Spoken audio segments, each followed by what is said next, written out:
On the night of 8th and 9th, starting as early as 22:30 hours, our cities had a mass raid of drones, unmanned aerial vehicles, UCAVs, starting right from Srinagar, going down right up to Nalia. It was a mass raid in waves, and it was relentless. However, we were prepared, and our air defense preparedness ensured that there is no damage on ground or to any of the intended targets that the enemy might have planned for. The difference between 7th night and 8th night was that on 7th night, he sent in his Jihad class of UAVs. However, these UAVs can go some distance. They are armed. However, on the 8th, less numbers of armed UCAVs were there or UAVs were there, and more numbers of quadcopters, maybe for surveillance or just for harassment of civilians. This continued till midnight. Our air defense preparedness ensured that there was no damage, that he wanted to up the ante, and he wanted a fight, and we were up to the task. In a measured and calibrated response, we once again targeted his military installations, which included his SAM sites at Malirkant. This also included his surveillance radar sites at Lahore and close to Gujranwala. These were suitably addressed, and thereafter his drone attacks continued even till morning, which we countered, and during the daytime there was some respite. Here I would like to bring out another aspect. What we found was that while the drone attacks were being launched from somewhere close to Lahore, enemy had allowed his civilian aircraft to also continue to fly out of Lahore. Not only his own aircraft, but international passenger aircraft, which is quite insensitive, and we had to exercise extreme caution, even at the cost of some tactical disadvantage, to ensure that there is no damage to any of the civilian aircraft. And this was also brought out in our press briefing during the day. On land, we also undertook certain measures such as deployment of air defense and electronic warfare assets to establish an integrated grid with the Indian Air Force, and I have seen and heard some of you wax eloquent about the benefits of such an architecture when it comes to negating and combating air intrusions. We also carried out deployment to include movement of our forces in the land, sea, and air domains. The night of the 9th and the 10th of May saw similar intrusions by drones and aircrafts, and this time there was a concerted effort to target airfields and some very, very important logistic installations, albeit yet again unsuccessful and denied gallantly and efficiently, I must say, by the integrated Indian Air Force and Indian Army Air Defense. We further strengthened our deployment and also initiated some pressure points to send a very clear and unambiguous message to the other side to desist from any misadventures on land. Some of the airfields and dumps saw repeated attacks in waves from the air. All were thwarted. The Pakistan Army has reported to have lost approximately 35 to 40 personnel in artillery and small arms firing on the line of control between the 7th and the 10th of May. What the other side had probably also not reckoned with was the speedy and precise turnaround and hit back by the Indian Air Force. And I will yet again ask Air Marshal Bharti to speak about these significant and game-changing strikes. I will thereafter request Vice Admiral Pramod, my colleague and Director General of Naval Operations, to tell us about some very telling naval maneuvers in the Arabian Sea that exerted pressure on the night of 9th and 10th of May. Over to you, sir. Thank you. Commencing about 2000 hours, that is 8 p.m. local time, on 8th of May, several Pakistani unmanned aerial systems, drones, combat vehicles attacked multiple IAF bases. These included Jammu, Udhampur, Pathankot, Amritsar, Bhatinda, Nal, Dalhousie, Thois, Jaisalmer, Uttarlai, Falodi, Nalia. These were almost simultaneous and they came in waves. All our AD guns and other systems were waiting for them.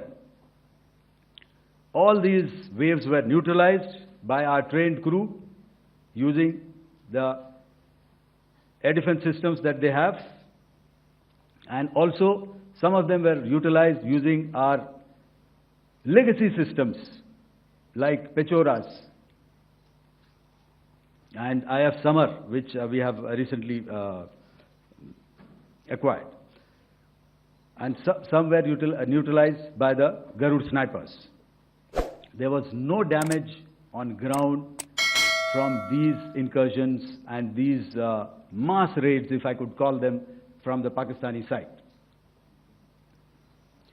However, following these relentless attacks on our air bases, on our forward positions, and on our civilian targets, this was time to convey some message to our adversaries. And therefore, a decision was taken to strike where it would hurt. And towards that, in a swift, coordinated, calibrated attack, we struck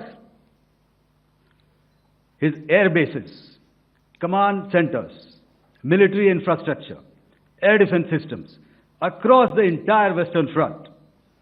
The bases we struck include Chaklala, Rafiki, and mind you, Chaklala is Islamabad, Rahim Yar Khan, Sakar, sending a clear message that aggression will not be tolerated. This was followed by strikes at Sargoda, Bholari, Jacobabad.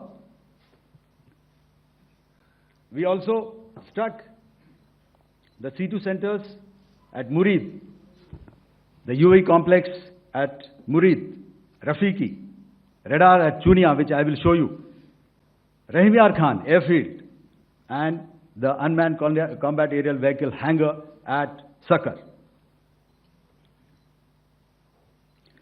I would like to reiterate here that we have the capability to target every system at these bases and more. However, it was only a measured response to instill good wisdom to our adversary to refrain from further escalation. IAF's response was directed only at military installations, avoiding civilian and collateral damage. I would now like to show you some of the effects that have been achieved as a result of our air operation.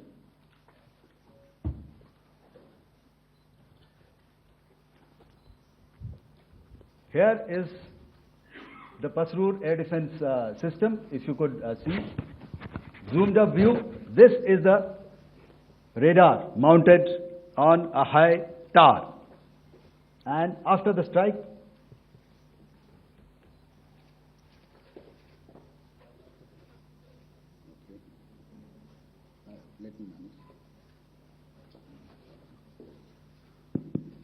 thank you. Can you hear me? Yeah, thank you. And after the strike, this is what has happened. This radar has been taken out, completely burnt. Next slide, please. The Chunia air defense radar, which was taken out on 7th and 8th.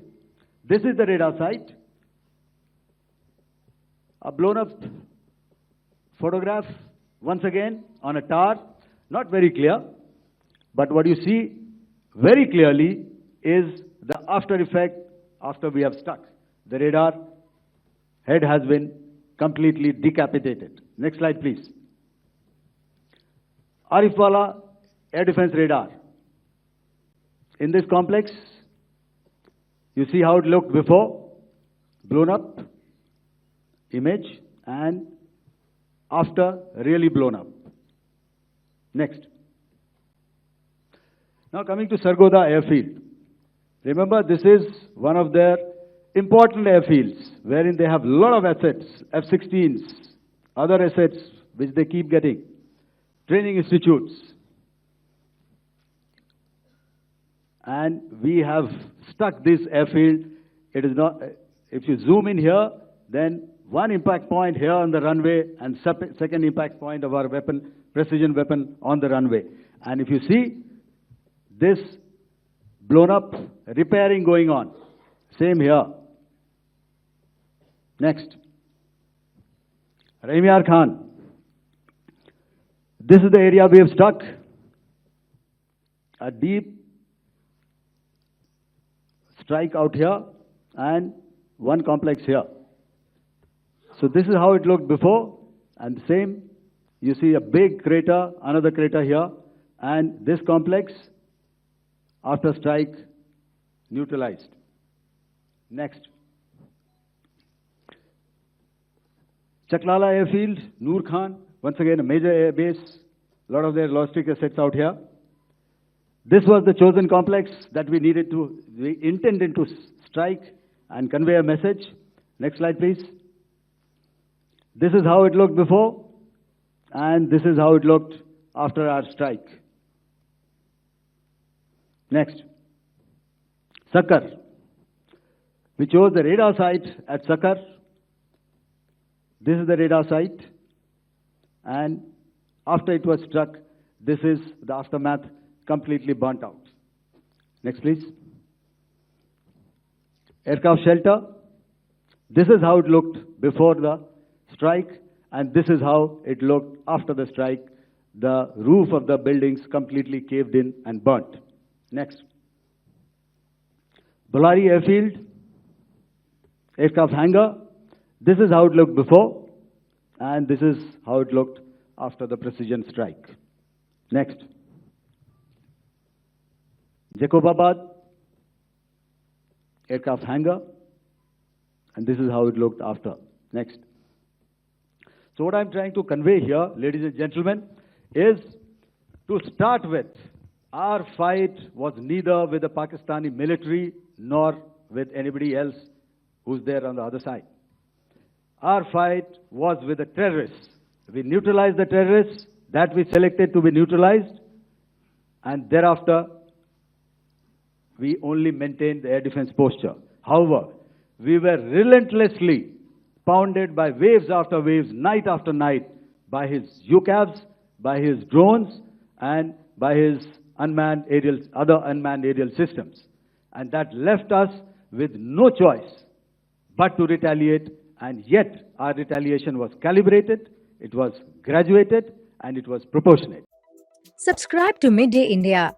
Get direct notifications on all our videos by clicking on the bell icon.